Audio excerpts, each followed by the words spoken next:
Hey, this is Hannah Levine, and I'm with Chris Gordon on Hellblazer Biz. Good morning, good afternoon, good evening, and good night, listeners, wherever you are in the world right now. This is Hellblazer Biz with your host, as always, me, Chris Gordon.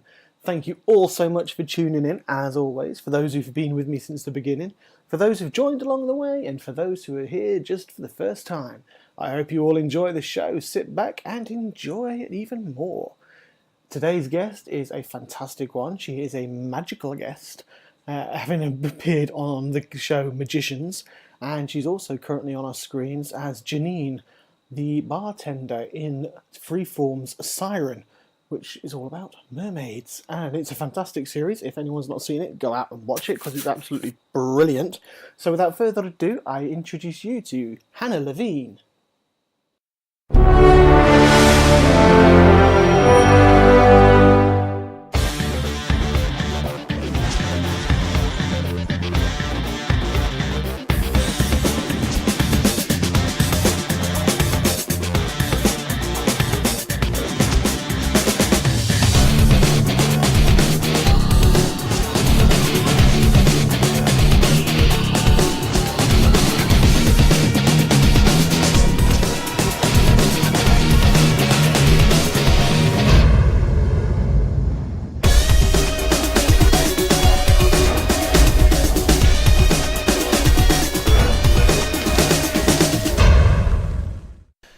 Everyone, I have the honour and the privilege of the company of Hannah Levine this evening, or this afternoon, where she is at the moment.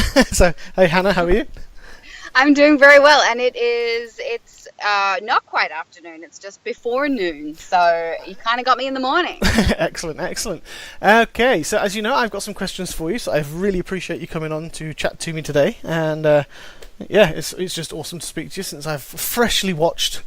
I can't say I've watched it all. I'm up to episode 8, so I've been freshly watching Siren, and so yeah, it's nice to chat to you after seeing you on screen, very very recently. Yes, that's great. You've been watching it.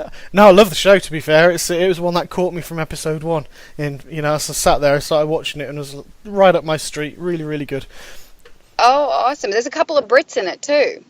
Yeah, there are. Paula and Alex, who play Maddie and Ben, they are both British. They are. First things first, Hannah, is what was the defining moment where you decided film industry was where you wanted to leave your mark? Well, as a kid, I was always putting on plays and things like that with my brothers and sisters. I'm one of 5 kids, and we had a lot of, so it was a big family, and we always had a lot of friends and family friends around, and I was just always really enjoyed telling stories and creating stuff, basically. Mm-hmm. It wasn't necessarily about acting at all. And then as I got a bit older, I really started loving the expression of it. I remember watching movies, I remember watching Dead Poets Society when I was about 11 or something, and just the storyline with, I can't think of the character's name now, but the one that does Puck in Midsummer Night's Dream and ends up going against his dad and wants to be the actor. And the storyline I remember it really resonating with me, and it became this quite like a little bit of a beacon of light. Mm-hmm. Down, not like, it wasn't like ordained to be an actor or anything like that, but it became this very strong drive for me. Yeah. And I don't know exactly where it came from, but I just remember being about 11 and I wanted to act. All of a sudden I decided, and that was it. I just never changed my mind. Though I did, my passion for storytelling has remained, not just with acting, but I have studied film and writing at university as well, because I really love the creating of work as well. I'm very passionate about content and story and all of that. So yeah, I am an actor first and foremost, but I'm definitely excited to grow my skills in those other areas of filmmaking as well. Excellent. No, that's really good. And storytelling, I think, is what is the big thing behind it now as well. And and that's what it's all about, is telling the story. I mean, that's what I love acting for. And I used to do it when I was until about 18. I've started to get back into it. Hence, one of the reasons why I do what I do on this show is I glean all the information and all the. So you're still acting now? I was in an independent film last year, so I started that back up again. Oh, So good for you. that's the first one back in, and I'm hoping to get in a few more independent things this year or next year. Well, hopefully this year. I've been talking to a few people. I've been hosting the Q&As and everything for them as well, so I'm trying to just work my way into it and audition to get into some. Oh, that's fantastic. And the UK, there's some great independent films that come out of there. There are, yeah. It's a really big, strong. It's a very family circuit as well. And I'm blessed because doing what I do, I'm just a little nobody. Well, I say I'm a little nobody, but everyone's a somebody to someone. So yeah, that is exactly right. They've welcomed me, as everyone has, into the industry, even in the small part that I play, and it's just you're part of a bigger family, and it's great to be in, and it's a great place to be in at the moment. Yeah, absolutely. I'm very passionate about the industry, and I'm always very grateful for all the jobs I do and all the auditions. And yeah, I think it's a wonderful place to work when you're working. Yeah, exactly. When you're working, I mean, I've had so many conversations about how many times people just think it must be great because they see you on screen, but they don't see the fact that you're working and going to countless auditions and the times when you're not working. That totally.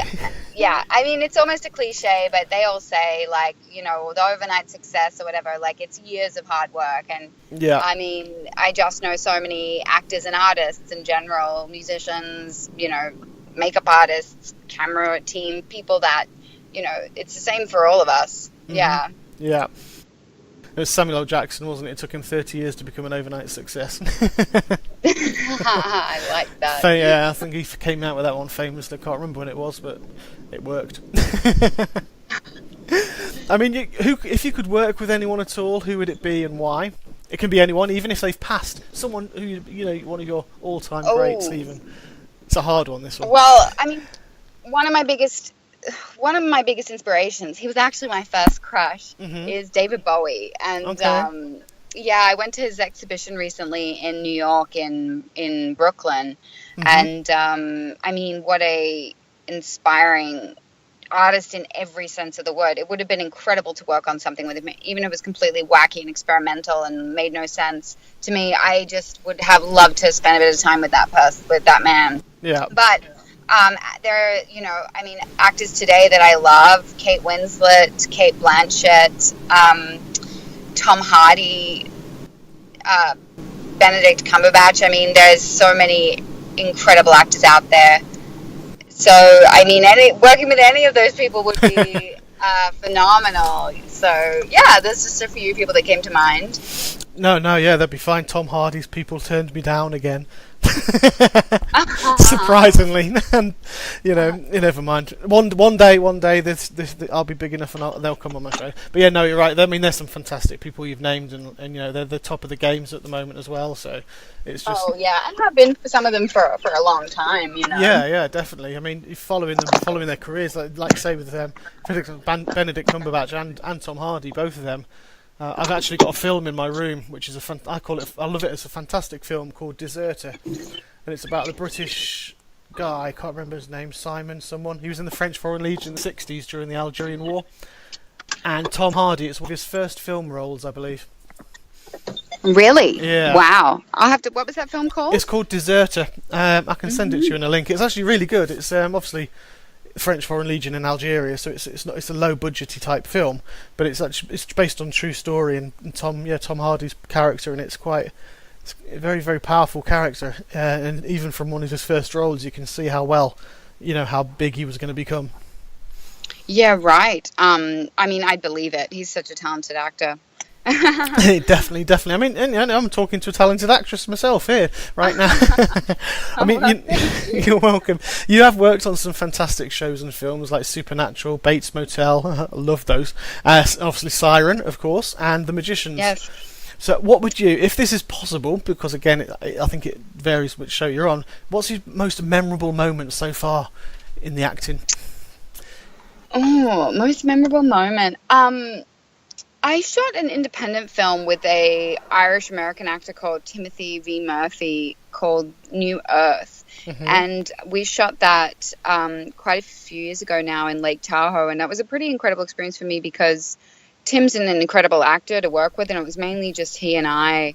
and a younger boy through the whole film. And then I also got taught to ride a horse and fire a gun for that film. So those were very memorable experiences, because neither of those things are things I feel very confident doing. But the character I played was, a pro at them. So I had I had big shoes to fill. But in my TV career, I think, every show I work on, there's lots of memorable moments. Certainly in The Magicians, I got to work with Marlee Matlin this past season, who's phenomenal. And we had a pretty cool sequence on a mirror bridge to a portal universe, which I know sounds insane, but if you watch the show, it makes sense. And that was a super cool and challenging day of filming. It was an 18-hour day. Wow. My character was in a lot of distress and pain, and that was, acting wise a real challenge, but very spectacular. Also, the other part of me was like, wow, this is so cool. The film set was amazing, and there were lots of visual effects and special effects, and that was really cool. Supernatural's a blast, great team. I got to work with Jared Padalecki, and he's so cool. Yeah. And I got to be a demon that got to throw him against a wall, and my eyes changed color, and lots of fun stuff. Colony was a blast. Really cool team on that. Very talented. Yeah, they've all been amazing experiences. I feel very grateful to have worked on some very, very cool shows recently. Fantastic. No, you have. It's great. There's, it's just, when you do look at your IMDb, like, wow, there are some fantastic shows you got to be in. Actually, a show I worked on is premiering tonight on NBC. I don't know if that will mean you get it in the UK right away, but it is premiering in North America tonight. So I'm excited to see that. Yeah, it's called Reverie. It's about a virtual reality program that kind of goes awry, and people get stuck in virtual realities and need to be extracted.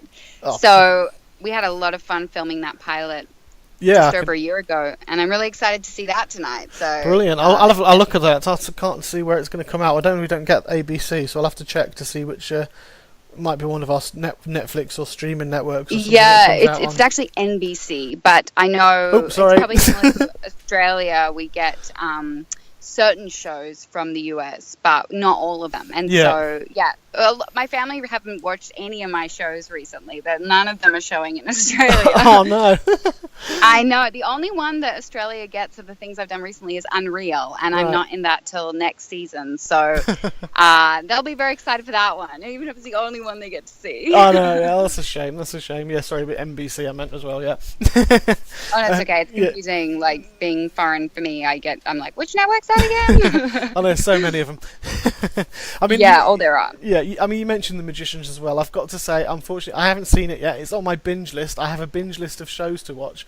But doing what I do, every time I try to watch a binge film, I get a new guest, and it's from something else, and it's like, and I suddenly realise I have to put my list aside to catch up on. So I can't wait to watch it, because I've heard so many rave reviews about it, and I've read what happened to you, Victoria, as well.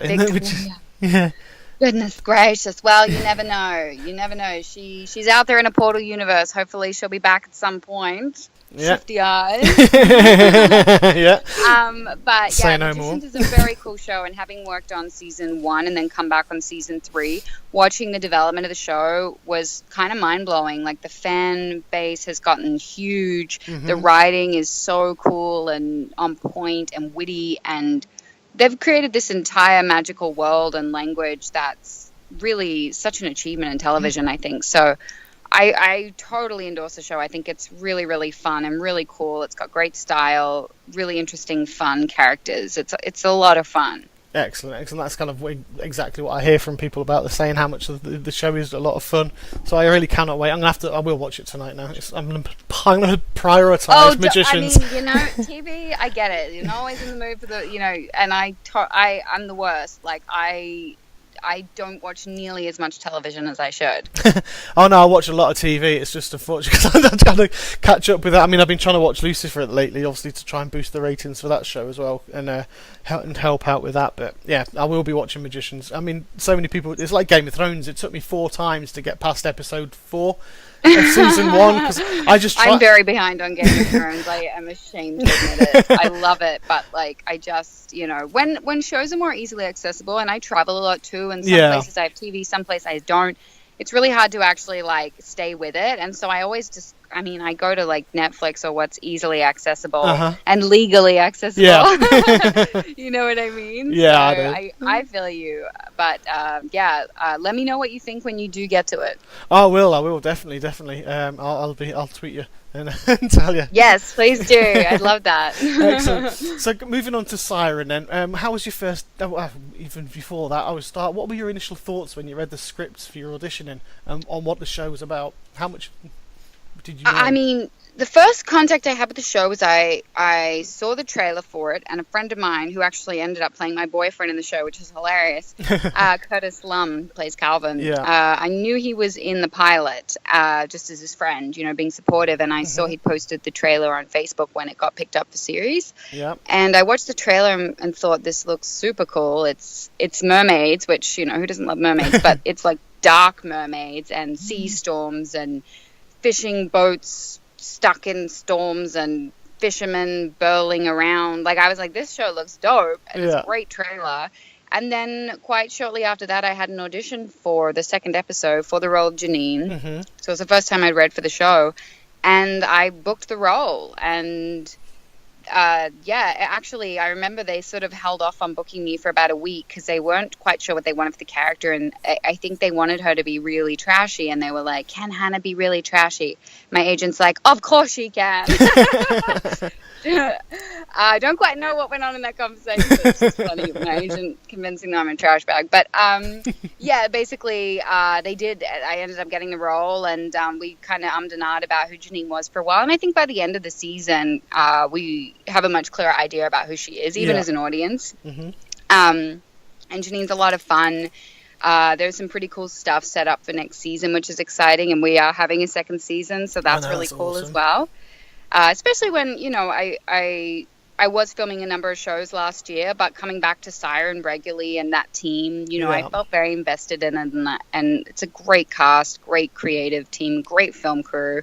Really, everyone got on so well. I'm so excited that the show's done well and found an audience, and that we've got the second season. Yeah, no, that's fantastic. I was going to say, I actually talked with Renna last week, who told me about how the cast are all gelled as well. It's like an extended family.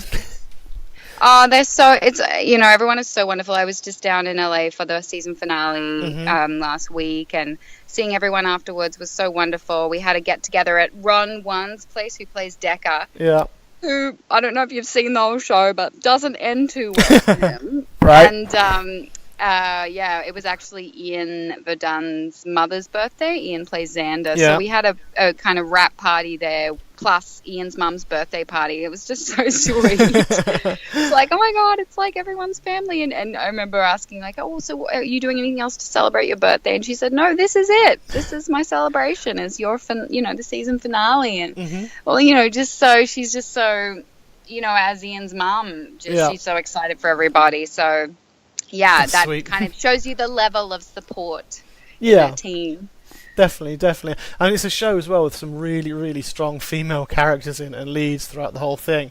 So how do you feel about being part of something like that as so empowering as well? And would you see Janine developing more in season 2 as well? Because that's she's another powerful. Yeah, I certainly hope she does. And I see Janine for the bits that we see of her. I think she's a strong-minded, strong-willed character, which I love. And you're absolutely right. There are lots of great female characters and roles in there. We've got, you know, Eileen obviously leading the pack. We've got these great female mermaid characters that come in. Rena's incredible, Maddie's great, and you know, she's really stuck in I think a much more human struggle that I think a lot of young audience can relate to as well. Yeah. With her relationship with her dad and relationship with Ben. And we've got the Tammy Gillis who plays the sheriff in the town. So I think there's lots of really great female characters in there, and a lot of room for growth and development there. And yeah, I'm excited. I can't wait to see what they come up with. I know it's going to be fantastic. Like I said, I think I'm up to episode 8, which I got to because I was trying to find out where I can get hold of it because I'm desperate to see the last 2 now because Renna was teasing me and telling me about it. And I was like, oh, come on. She is a tease, Renna. She is. Yeah, she was sitting there and she was like tantalising it out. And I was like, oh, no, come on. Yeah, and the ending is really great. Like, it just 10 episodes goes so quickly, you know, especially I think, like, I'm used to Netflix where there's no ads. So having, you know, a 42-minute episode essentially with commercials in there, like, it really breaks it down to just over 40 minutes. It goes so quickly. So 10 episodes, really not much. And we're just left wanting more, which I guess is a good thing. But now we have a while to wait. I know. Yeah, because how long, do you know when you start filming that yet? Or is that sort of... I think we're going to start in the next 2 months. Okay. Yeah, so I'm excited. Oh no, brilliant. It's fantastic. And I say it's great to, you know, in this day and age where things are chopping and changing, to have a show that's so unique like Siren, and just forge its own way. Oh, I'm glad you feel that way. That's certainly how we feel. So I'm glad that's resonating with other people. No, it definitely is. It's you know, it's something that is unique out there. There are a lot of shows out there at the moment which are very samey, if that's a word. So it's nice. No, I totally know what you mean. And yeah, they've really stumbled onto something. Well, I shouldn't say stumbled because people created this. Yeah. But they've just really come up with something. Yeah, I agree. Very unique. So many different ways this can go. So. Yay! Everyone should be watching it. Yeah, excellent, cool. I'm gonna bring you on to my last question. I'm so sorry to wrap this up. I know you're very busy today as well. So, oh, you still you went blank then. Cool. This is gonna. Oh no, I'm here. Yeah, you are there. You're there. Sorry, it's fine. This is a signature question. This one, Hannah. I'll basically a quick background is last year one of my guests was a chap called Mike Quinn, and he was in Return of the Jedi and some of the new Star Wars films as Nine Num, as I got corrected. I went through all my life calling him Neen Num, and it was Nine Num. But never mind. He's also a puppeteer. He's also a puppeteer for Jim Henson for the past 30 years, I think. And he's a puppeteer for Kermit and all that, and not the voices. You know, he actually does the actual puppetry side with Kermit and Miss Piggy and all the other big Muppets. So this question popped up, and I thought this is such a good question. I'm going to ask all my guests. And put you on the spot. So if you could have a Muppet created based on yourself, your own personality, what kind of Muppet would it be and why? Oh my gosh, I feel like I don't know the Muppets well enough to answer that question, but I think the Muppet would be, I mean, something a little mismatched, and probably my hair is all messed up, and probably says inappropriate things at times. I don't know if that answers your question. So now I've got a mix of Animal and Fozzie the Bear now, right? From what you just described. That sounds about right. Part animal, yeah, but part cuddly bear. Does that make sense? Yeah. Hefty cuddly bear. Yeah, there we go. All right, fair enough. Yeah, I was going to ask you to do an impression, but I won't now.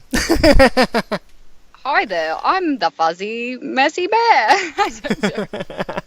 So that's what I was thinking. I keep getting to do my little things like, hey there, Henry, it's Kermit the Frog here. That's my voice. Oh, yours is good. See, mine's gone. Yeah. That wasn't good.